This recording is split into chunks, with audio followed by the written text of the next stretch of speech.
മാന്യസദസ്സിന് വന്ദനം. ഞാൻ ഇന്നിവിടെ നിങ്ങളുടെ മുന്നിൽ പറയാൻ ആഗ്രഹിക്കുന്നത് എൻ്റെ ജീവിതത്തിലെ ഏറ്റവും വലിയ സന്തോഷവും അതിലുപരി അഭിമാനവും നൽകുന്ന ഒരു വിഷയത്തെ പറ്റി പറയാനാണ്. ഞാനും അമ്മയും. അമ്മ എന്ന് കേൾക്കുമ്പോൾ നിങ്ങളുടെ എല്ലാ മനസ്സിൽ ഒരു സ്നേഹത്തിന്റെ രൂപം തെളിഞ്ഞു വരുന്നില്ലേ? അതെ, അമ്മ എന്നതൊരു അത്ഭുതമാണ്. സ്നേഹത്തിന്റെ, കരുതലിന്റെ, കാരുണ്യത്തിന്റെ മഹാത്ഭുതം. എൻ്റെ അമ്മ എൻ്റെ കൂട്ടുകാരിയാണ്, എൻ്റെ അധ്യാപികയാണ്, എൻ്റെ എല്ലാമാണ്.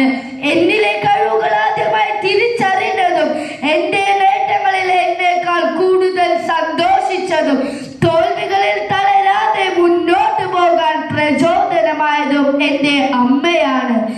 അമ്മ എന്ന് പറയുന്നത് ഒരു കവിയാണ്, ഒരു ശില്പിയാണ്. പക്ഷെ അമ്മ സൃഷ്ടിച്ചെടുക്കുന്നത് ഒരു കവിതയല്ല, ഒരു ശില്പത്തെയല്ല, ഒരു ജീവിതത്തെയാണ്, ഒരു പൗരനെയാണ്. എനിക്ക് വേണ്ട ഭക്ഷണങ്ങൾ തയ്യാറാക്കുന്നതും എന്നെ പഠിപ്പിക്കുന്നതും കായിക പരിശീലനങ്ങൾക്ക് എന്റെ കൂടെ വരുന്നതും എത്ര ദൂരെയാണെങ്കിലും മത്സരങ്ങളിൽ എന്നെ പങ്കെടുപ്പിക്കുന്നതും പ്രോത്സാഹിപ്പിക്കുന്നതും എൻ്റെ അമ്മയാണ്. അമ്മ തൻ കാലൊച്ച കേൾക്കുമ്പോൾ അറിയുന്നു ഞാൻ സ്വർഗം ഭൂമിയിൽ. ഈ വരികൾ എത്ര അർത്ഥവത്താണ്.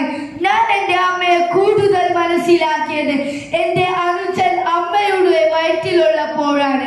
എത്ര വയ്യാതെ തളർന്നിരിക്കുമ്പോഴും എനിക്കൊരു കുറവും വരുത്താതെ എത്ര കരുതലയോടെയാണ് എൻ്റെ അമ്മ എന്നെ വളർത്തിയതെന്ന് ഞാൻ കണ്ടറിഞ്ഞു. സുഹൃത്തുക്കളെ, എൻ്റെ കൊച്ചു ജീവിതത്തിൽ ഏറ്റവും വലിയ പോരാളിയും അമ്മയാണ്.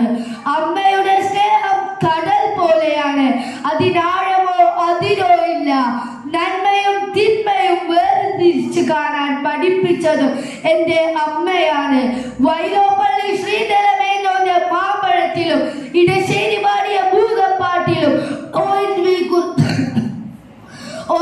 കുറിപ്പിന്റെ അമ്മ എന്ന കവിതയിലൂടെയും അമ്മയുടെ സ്നേഹത്തിന്റെ ആഴം അറിഞ്ഞ മലയാളി ഇന്നത്തെ തിരക്കു പിടിച്ച കാലഘട്ടത്തിൽ അമ്മക്കൊപ്പം അല്പസമയം ചിലവഴിക്കാൻ മറക്കുന്നു. ഒരു ജന്മം മുഴുവൻ നമുക്ക് വേണ്ടി സമർപ്പിച്ച അവർക്ക് വേണ്ടി